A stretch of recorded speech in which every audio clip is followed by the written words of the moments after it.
1, 2, 3, come on. Bismillahirrahmanirrahim. Assalamualaikum warahmatullahi wabarakatuh.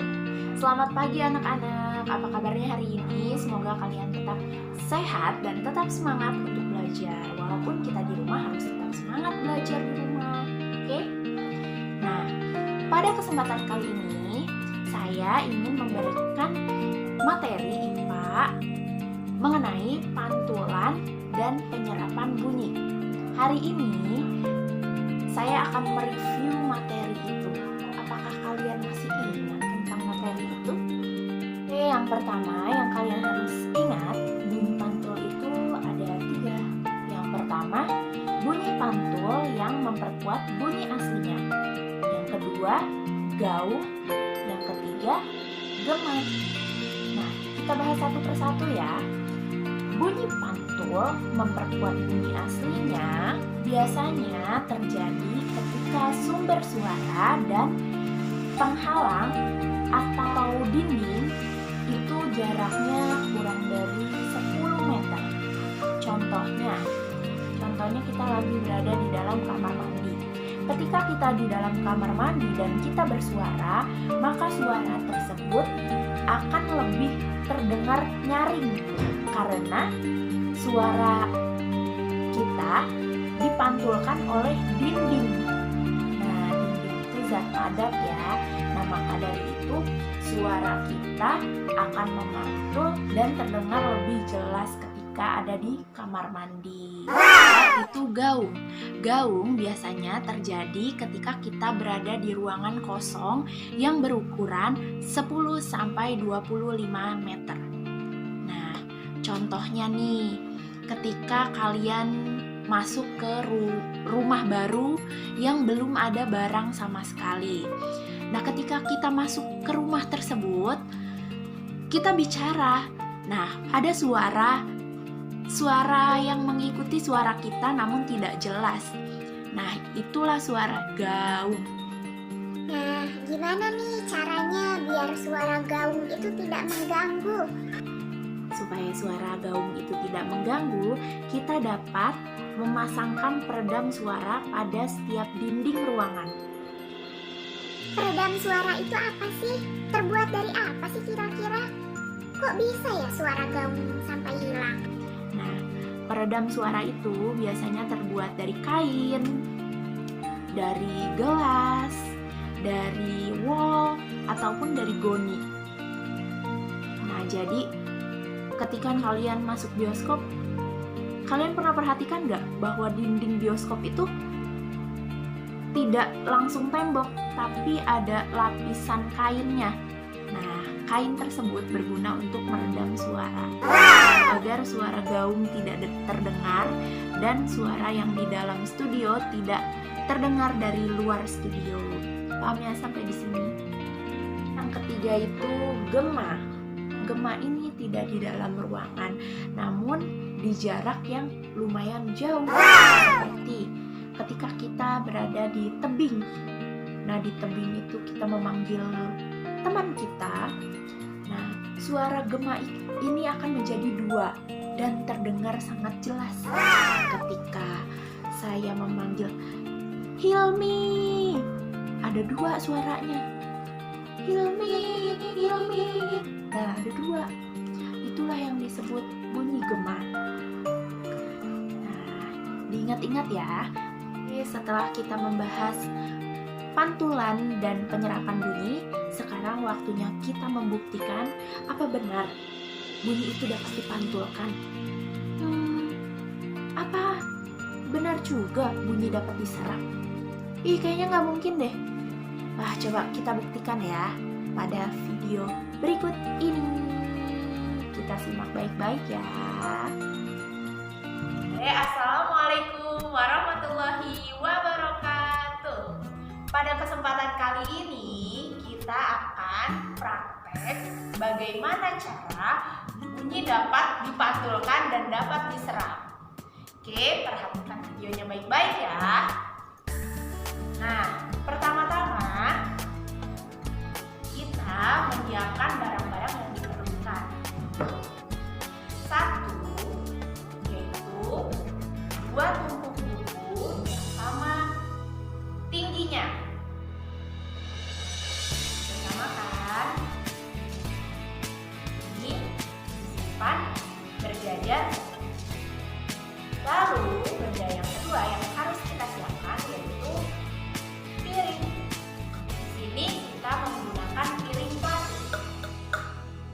Bisa juga kalian menggunakan piring kaca. Yang ketiga itu ada dua buah tabung kertas yang kita akan gunakan sebagai perasarat suara. Tabung kertas ya. Yang keempat, di sini kami sediakan kain.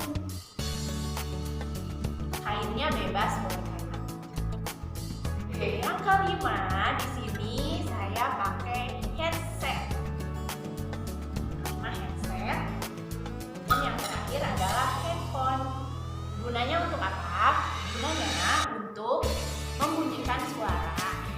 Nah, jika kalian tidak ingin menggunakan handphone dan headset, kalian bisa gunakan jam arloji. Jam tangan arloji ya. Sekarang kita harus mengumpulkan dua buku dengan sama rata. Yang kedua,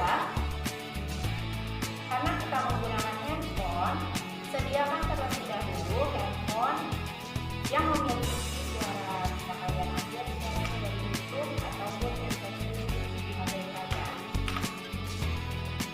Lalu pasangkan headsetnya di handphone kalian.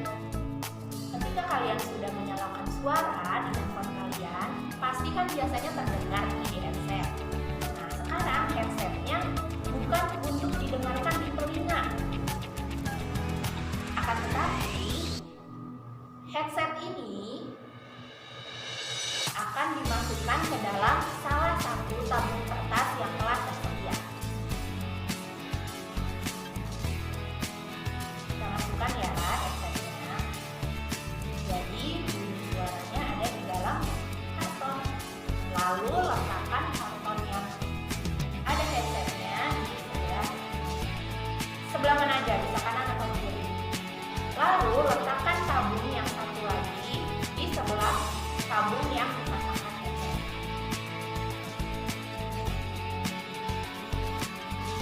Lalu kita tempelkan piring plastik pada ujung buku yang sudah diratakan dan letakkan di antara dua tabung kertas tersebut. Setelah menempel, kalian bisa menempelkan telinga kalian dan mendengarkan suara dari lubang tabung kertas yang tidak berisi headset. Contohnya seperti ini.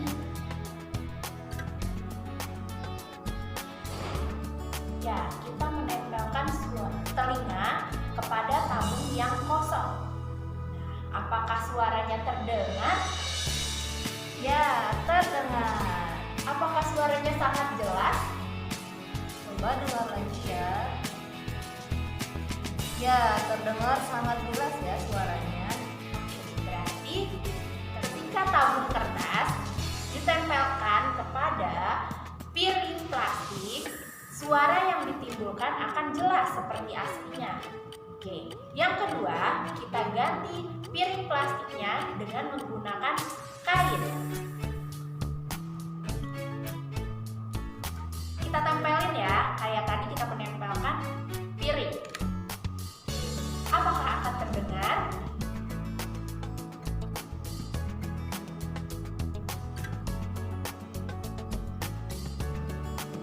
Terdengar, namun tidak jelas suaranya. Ya, apakah kamu tahu alasannya kenapa tidak terdengar jelas? Tidak tahu. Nah, itulah perbedaan antara penggunaan medium zat padat dan kain. Ketika menempelkan zat padat berupa piring, dia akan memantul suaranya, akan terdengar jelas. Nah, ketika kita ganti menggunakan kain, suara itu akan meresap, jadi terdengar namun tidak jelas. Nah, sekarang sudah tahu ya perbedaannya. Kalian bisa melakukan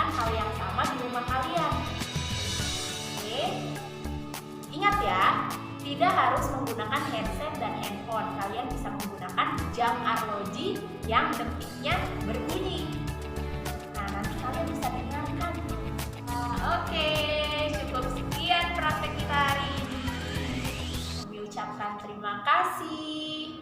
Assalamualaikum warahmatullahi wabarakatuh. Sudah terbukti ya, ketika kita melakukan percobaan dengan perantara medium zat padat seperti piring, suara akan memantul dan terdengar jelas. Sebaliknya, ketika kita menggunakan medium atau perantara bahan lunak seperti kain, suara akan terdengar tidak jelas. Nah, sekarang sudah terbukti ya, dan sudah mengetahui perbedaan antara pantulan dan penyerapan bunyi. Oke, cukup sekian hari ini. Saya ucapkan